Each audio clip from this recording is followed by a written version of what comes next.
This is National Native News. I'm Antonia Gonzalez.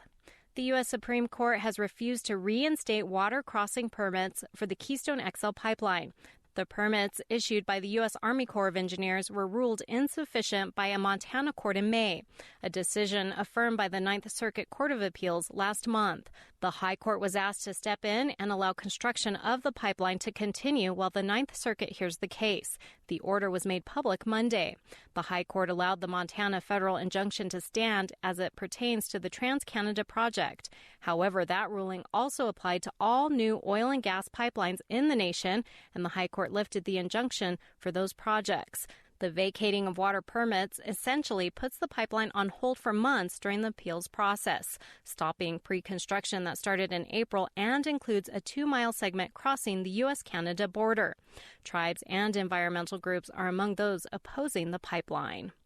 Meanwhile, tribes are celebrating Monday's federal court order that the Dakota Access Pipeline must be shut down by August 5th. Victoria Wicks has this story. The Dakota Access Pipeline has been operating since 2017, even though the U.S. Army Corps of Engineers never completed an environmental impact study.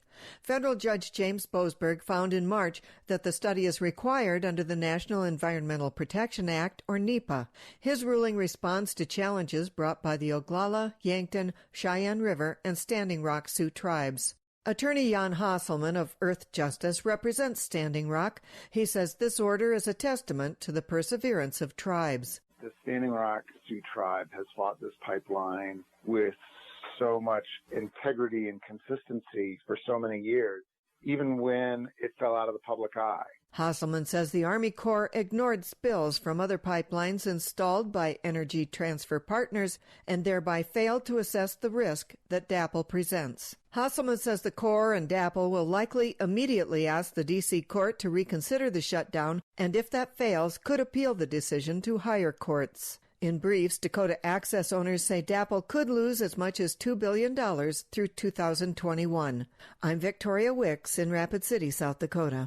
Nick Tilson, the founder of the Native nonprofit Indian Collective, was released from jail Monday and is facing felony and misdemeanor charges following an action Friday in South Dakota where Indigenous people and their allies blocked a road calling for the protection of land and treaty rights leading up to President Trump's visit to Mount Rushmore. There was a clash with law enforcement. Some people were pepper sprayed, and at one point, a National Guard police shield was taken and painted with the words "land back" before it was returned. China Lockett has more. Nick Tilson was arrested with 20 other people during the demonstration. Most were released on bail over the weekend. Tilson wasn't released until Monday because he's facing 2 federal charges, one for allegedly stealing the police shield and another for making the Guard member whose shield was taken fear for her life. Other state charges include disorderly conduct, impeding the highway, and unlawful assembly. Nick Tilson's father, Mark Tilson, spoke about the charges after the bail hearing. I think it would be disingenuous to say, when a judge says your son is facing 10 years in prison, that doesn't have an effect on you. But Nick is carrying on a very deep patriotic American tradition of civil disobedience and calling for people's rights. The protest was organized in conjunction with teenage leaders from the Pine Ridge Reservation. And, he really created that space for them. And as a father, it makes you really proud that he walks his talk and he's really, really dedicated to these youth. A trial for the charges set against Nick has not been set. I'm China Lockett in Rapid City. And I'm Antonia Gonzalez.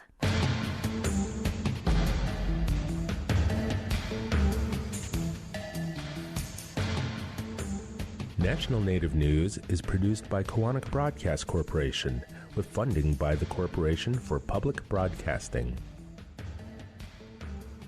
Support by AARP Teletown Halls, bringing you expertise and the latest information on the coronavirus pandemic from leading experts. Info on the latest schedule at 855-274-9507.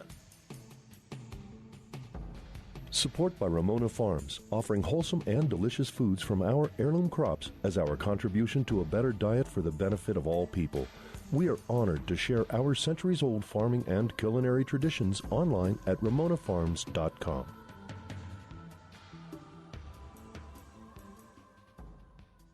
Native Voice One, the Native American Radio Network.